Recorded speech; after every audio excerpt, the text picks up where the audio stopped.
한국은행이 조만간 기준금리를 올릴 가능성을 시사하면서 부동산 시장에 미칠 영향에 관심이 쏠립니다. 이론적으로 금리를 높이면 집값 오름폭이 줄어들기 마련인데요.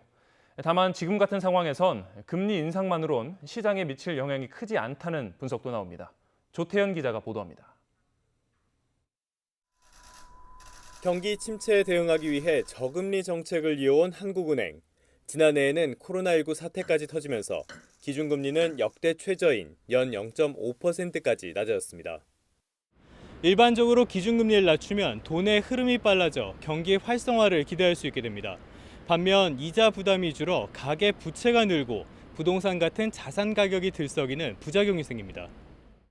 문재인 정부 출범 뒤 부동산 가격 폭등의 배경으로 여권 일각에서 저금리 정책을 꼽는 목소리가 나오는 이유입니다. 이제 관심은 기준금리 인상이 부동산 시장에 미칠 영향으로 쏠립니다. 경기 회복에 대한 기대감이 확산하면서 머지않아 기준금리가 오른다는 점은 기정사실로 받아들여지고 있습니다. 2023년까지 금리 인상을 2번 정도 하겠다라고 이야기했는데 그 시점에 아마 맞춰서 같이 움직이지 않을까라는 생각이 보다 많은 것 같습니다. 이러한 부동산 시장이 보다 급격하게 올라간다면 금리 인상 시기가 조금 빨라질 수는 있다. 다만 금리 인상이 부동산 시장에 큰 변화를 불러오진 않을 것이란 전망도 적지 않습니다. 경제 성장 경로가 코로나19 사태 이전으로 돌아간 건 아니라서 부동산만 고려해 금리를 대폭 올리긴 어렵기 때문입니다.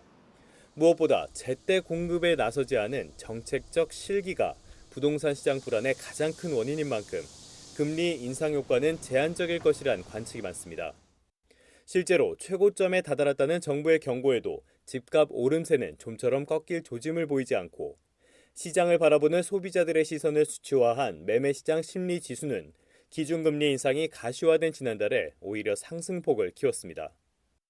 주택 투자 심리에 영향을 미칠 수 있습니다. 하지만 여전히 주택 공급 계획이 불확실한 상황이고 규제 완화에 대한 기대감이 높아서 단기적으로 집값 등에 미치는 영향은 크지 않을 것으로 예상됩니다. 부동산 시장 안정을 위해선 금리 조정에 앞서 혼선을 거듭하는 부동산 정책, 특히 공급 대책부터 다잡아야 한다는 지적이 나오고 있습니다. YTN 조태현입니다.